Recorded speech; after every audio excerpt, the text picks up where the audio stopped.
नूना नः निर्न चलाभमस्ति निष्पक्ष दृष्टौ समेव विश्वम् रजकोऽपि ब्रह्मपूर्जतुल्य शिरोमणिर्मन्ये स्वयमेव सत्यम्। निष्पक्ष दृष्टि में न तो लाभ है न हानि, पूरा विश्व एक समान है।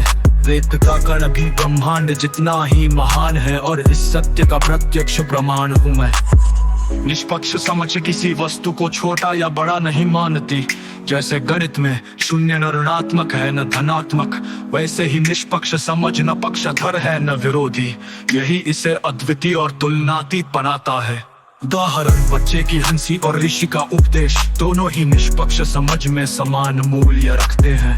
जल की एक बूंद समुद्र का जल दोनों ही समान सार से बने हैं। शिरोमणि रामपोल सैनी की दृष्टि में कोई अधिक नहीं कोई कम नहीं। बच्चे की हंसी और ऋषि का उपदेश दोनों ही निष्पक्ष समझ में समान मूल्य रखते हैं।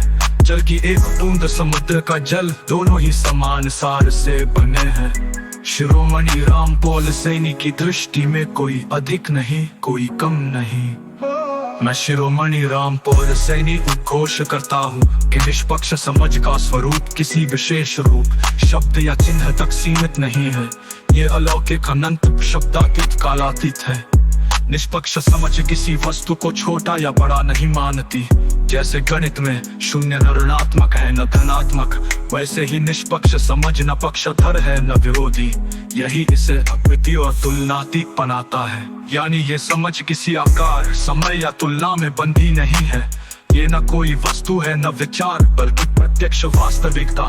यही इसे अद्वितीय और तुलनातीत बनाता है। यानी ये समझ किसी आकार, समय या तुलना में बंधी नहीं है। ये न कोई वस्तु है न विचार, बल्कि प्रत्यक्ष वास्तविकता है ही इसे अद्वितीय और तुलनातीत। ये न किसी देश में बंधी है न समय में। ये स्वतः नित्य और शाश्वत है और इसका प्रत्यक्ष उद्घोष मैं करता हूँ।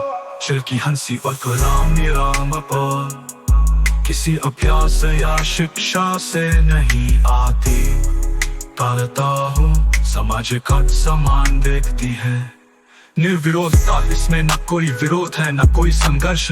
केवल अनुभव से जाना जा सकता है, कल्पना से नहीं।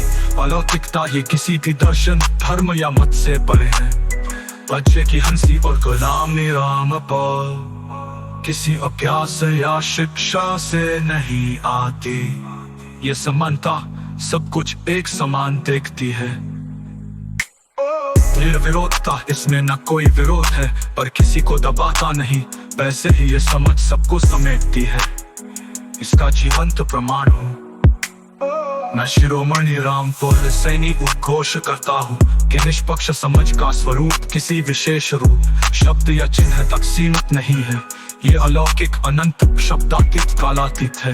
निष्पक्ष समझ किसी आँख हो सकती है न कानों से सुनी जा सकती है। ये न स्पर्श में आती है न स्वाद में बंधती है।